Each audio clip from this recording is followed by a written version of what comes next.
The healer role in MMOs is an acquired taste that often does not get enough credit in most group content, but when I'm done playing around and want to carry, the most essential thing to securing victory is a solid support.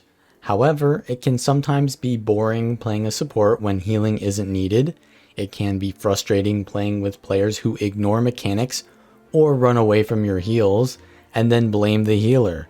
That's why it's super important that you choose a support class that you enjoy playing to be able to put your team on your back time and time again. So in this video, I will go over my favorite support build for Guild Wars 2, which is the Staff Tempest, including gear and playstyles that you can use to play this one build in all game modes.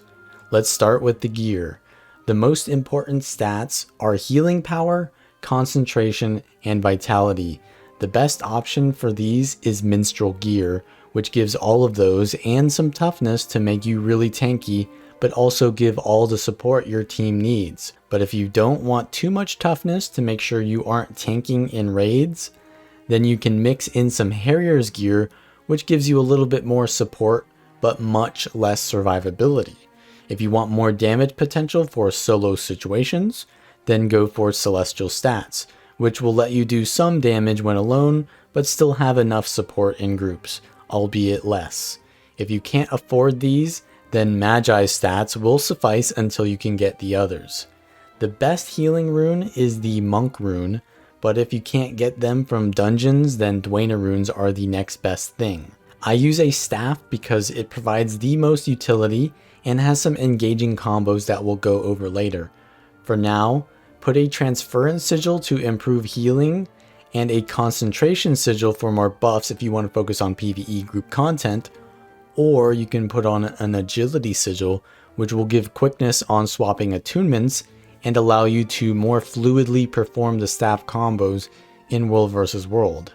Now let's look at the PvE traits used for group content. Water is mandatory for any support build as most support abilities are tied to the water attunement. Arcane gives a wide variety of boons like swiftness and protection, but will also give you fast revival potential from the Arcane Resurrection trait. Evasive Arcana provides a spell effect on dodge. When you're in the water attunement, it gives a little bit of cleanse and some healing. And when you're in the Earth attunement, it provides a combo finisher blast, which you can use in your combo fields. Aura sharing is not necessary because all of your spells are already AoE, so you can take the extra healing from Soothing Mist or the extra cleanse from Cleansing Water. In Tempest, we want to go for as many applied boons as possible, so we grant protection when casting the heal skill, give regeneration and vigor when granting auras, and give alacrity when channeling an overload. Tempests can overload each attunement they are in for a strong effect, but it will increase the cooldown before they can enter that attunement again.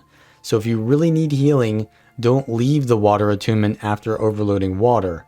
Overloading others is usually fine though, as the earth overload will give plenty of pulsing protection, fire overload will give lots of might to your allies, and air generally isn't too useful on a healer build.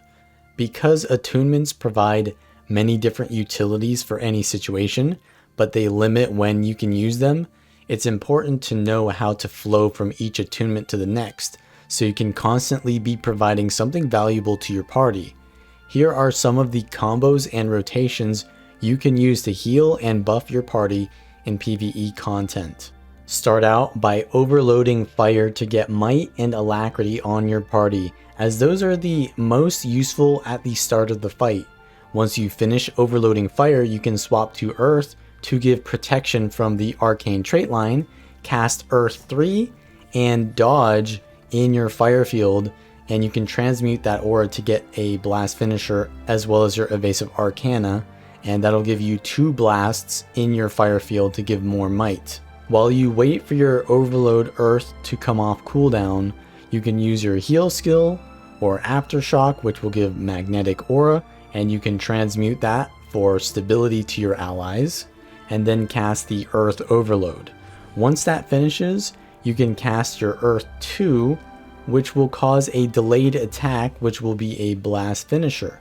Then you want to swap to water, and before the blast finisher finishes, you can cast the Water 4 Frozen Ground, which will create an ice field and give frost aura to allies in the area.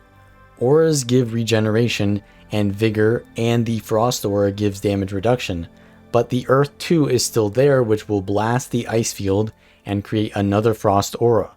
From here you can cast the Water 5 Healing Rain to create large water field, which will cleanse and heal allies, and blast that water field with your Water 2 to heal even more. If allies really need extra healing, you can put the Water 3 on top of them. The Geyser with the Arcane Resurrection trait will pulse revival to allies, and if you interact to revive them, you'll create a second Geyser which will revive them very quickly. There's also revive potential on the Glyph of Renewal, which has different effects based on the attunement you're in. After you finish overloading water attunement for Alacrity, you've essentially run through your main rotation and can start out in fire again and give might with the fire overload, but you don't need to be so strict with the fire, earth, water rotation. Fights can have pacing that requires you to react to the situation immediately and won't wait for you to be ready to heal. Here are some extra skills and combos you can use. In air, you can give super speed to allies with the Air 4 skill, and that can help them to move more quickly for mechanics. The Air 3 is a CC, and so is the Air 5 if the enemy has a big enough hitbox and you place the edge of the static field on them. The Eye of the Storm shout gives stability and breaks stuns in PvE, and Rebound will prevent fatal damage, so it's great to use when your team is under heavy pressure or right before a mechanic that can one-shot your squad. Fire 4 is a backward evade, which can help you to get out of trouble or reunite with your team so that you can heal them, but you don't really need to be on top of your allies to do so. The Water 1 skill can target allies and heal them from range, as well as any of your other water skills. However, you can't just save your water attunement until people are in danger, because you still need to rotate through your attunements to give Alacrity, other boons, and minor healing. So the real job of a Staff LE is to be able to react to a situation while maintaining a somewhat fluid rotation between the elements. Obviously, you can stay in water for longer if you need more healing, but you have to leave eventually, and then you have to wait before you're able to go back in. This is when you want to use your utility skills to make up for that. So when you're waiting for your water attunement and your allies need healing, use your utility skills to heal or protect them. The same for when you need to give protection, but you can't go back into Earth, or stability. You can use the Eye of the Storm, or you can use the Aftershock to get out more protection while you're waiting for your Earth attunement cooldown. And because it may take a while to get back into your fire attunement after overloading, if the might stacks are dropping, you may want to blast some of the lingering fire fields with your finishers, because the Aftershock is also a blast finisher. Because it's so reactive and involves combos like this, Staff Tempest never gets boring for me, which is why it is one of my favorite builds. In World vs. World, you can choose between giving Alacrity or extra healing with the Tempest Grandmaster traits. If you're in a squad with multiple healers per group, then you can go for the extra Alacrity. But if you're the sole healer, you may want more healing from auras. Definitely take Stop, Drop, and Roll, because even though we have plenty of cleansing, burning and chill are some of the nastiest conditions, so making sure they're cleansed as soon as possible helps. Then take the Cleansing Water trait, because most of the auras we create will already share to allies, so we don't need powerful auras. Also, Eye of the Storm can be replaced with Mist form to make it harder to focus you if you get out of position, or if you want to go invulnerable after starting a stomp or revive to secure it. There are so many combos you can do with your fields and finishers, but the most valuable is to combo in your Frozen Ground, because giving others an aura will heal them, give regeneration and vigor, and regeneration also cleanses, and Frost Aura reduces damage taken and chills enemies, so this is the biggest effect you can get. that means you want to combo in the ice field at first for the most immediate effect, and then continue healing with your dodge and water. Then when your water 2 is up again, combo it with your geyser, and then decide if you want to overload water attunement. Then place your healing rain down, which will give lingering heals and cleanses while you swap to another attunement, and potentially use combo finishers in that water field. You can also make big plays with unsteady ground in earth, or the static field in air to help your team engage, or if you can afford to use your frozen ground aggressively to slow down escaping enemies. Because movement is super important to World vs. World, the ability to support from range allows you to keep allies with poor positioning and good health while staying safe yourself. In PvP, you need to select your gear from the PvP panel, so we use the Avatar Amulet because it's really the only option for healing besides Sage, and we do more power than condition damage. Then use the Duena rune, which gives a little bit more regeneration synergy, and because the Monk rune is not going to be as valuable in PvP where the stats are not as largely inflated. So go for the Sigil of Transference and the Sigil of Energy because we want more healing to allies, and the dodges can also heal others as well because of the Evasive Arcana. And you want to be playing the support role, so you want to be going to where your allies are, not taking 1v1s or chasing kills. So in this situation, my ally goes down. I do not have my glyph, so unfortunately I cannot revive them while they're taking that much pressure from the enemy, but I am going to try to keep the rest of my allies alive who are still left. So they're playing aggressively and get the kill there. And at this point I want to try to do a little bit of damage because we're outnumbering them at this point.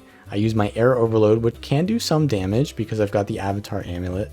But in general, yeah, you really aren't doing much damage. You want to just focus on CCing and healing your allies and keeping their conditions cleansed.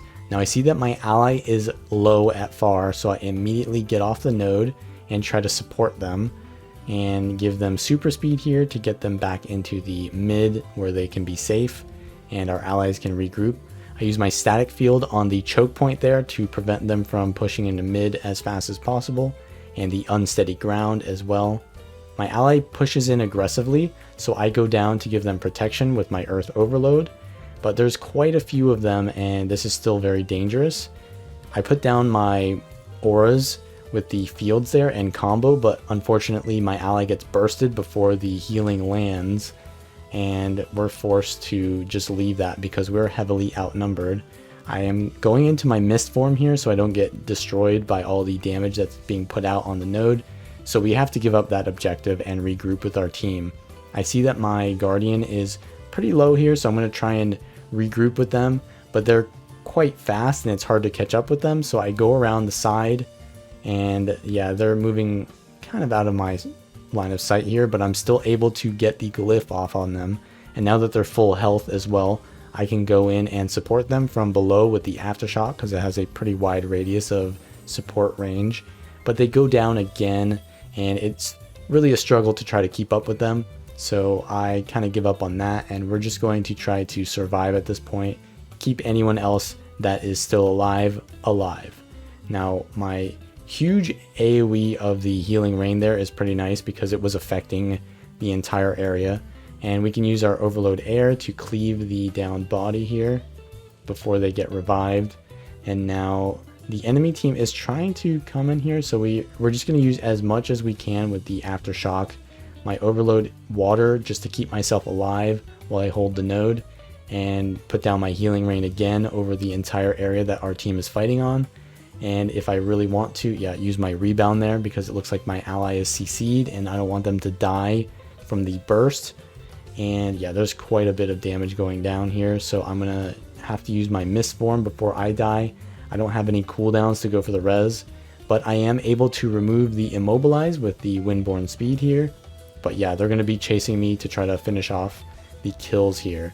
So I'm using the terrain to jump up and down while I'm giving myself heals. It's always easier for you to heal yourself than it is for an enemy to chase you and do damage, because usually heals have wide areas of effect and damage has a little bit of a more confined radius. So kiting on terrain like that is going to make it really easy for me to keep myself alive.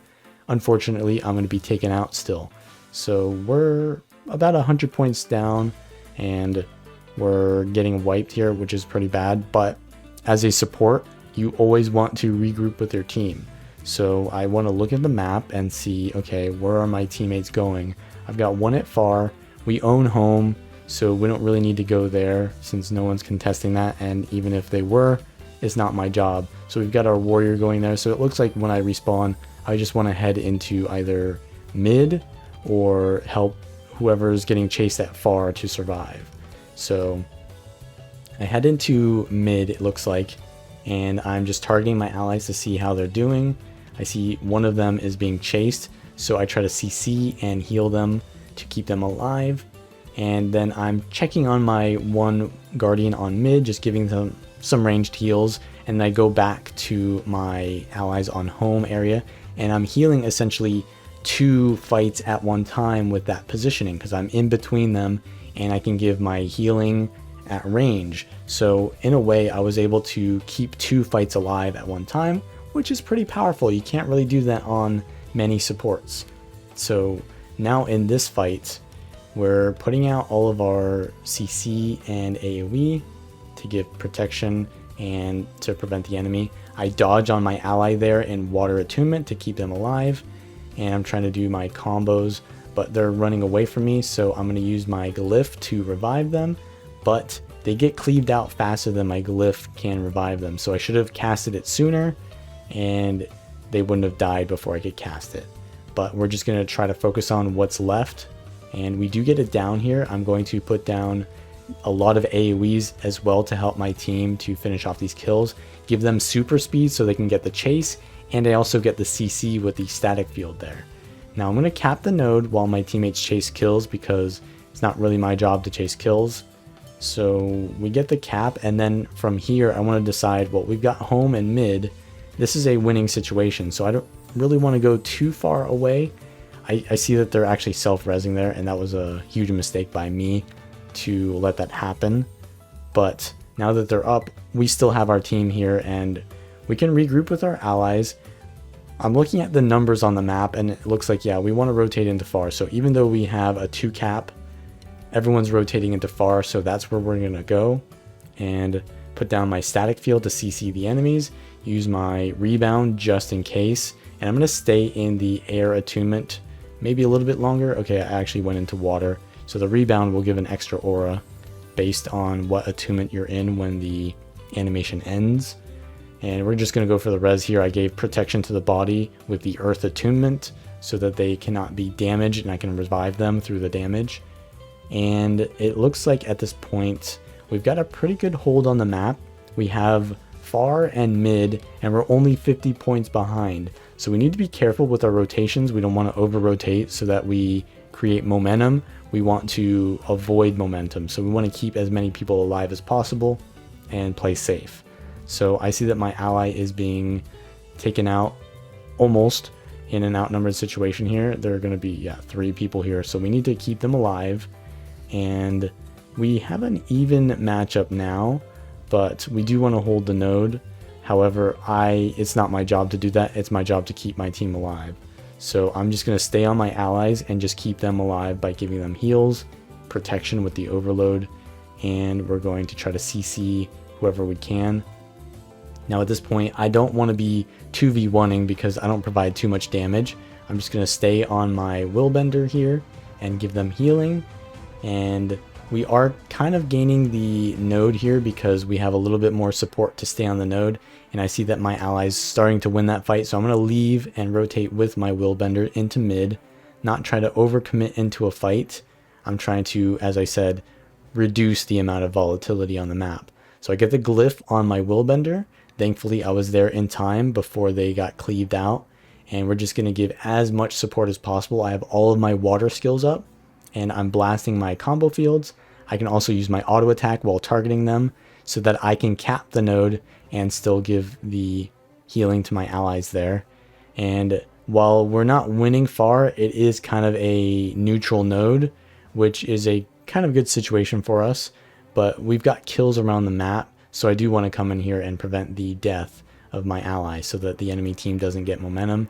The enemy team is respawning, and we're going to try to survive. I get a lot of CC and damage on me, so I misform to prevent death, and I use my overload and dodge and fire attunement so that I don't get focus. So they swap to my ally, and I start supporting them from range with my healing abilities, my aftershock, and I'm going to overload water. Now the enemy is rotating out because they see that they can't get the kill on us. I use my rebound just in case, because this is a pretty volatile situation, and the enemy knows it because they really need to get a kill right now. And the situation is that we need to probably survive on mid, but I'm looking at my home node and just making sure they don't die as well, because if they die, that could potentially be a losing situation. And I see they go down, so I head over to try to prevent the kill. I give myself stability and reflex so I don't get CC'd before I get on the node, and I hold it for the last 5 points. So that is pretty much how you want to play the Support Tempest in all game modes.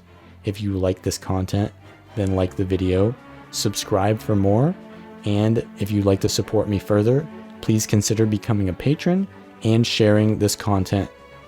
Also, leave a comment down below suggesting what content you'd like to see next, and leave your account name in the comment, because I'll be giving away 2 community chests to 2 commenters. So enjoy your journey. Check out guildgen.com for any other builds you want, and I'll see you all next time.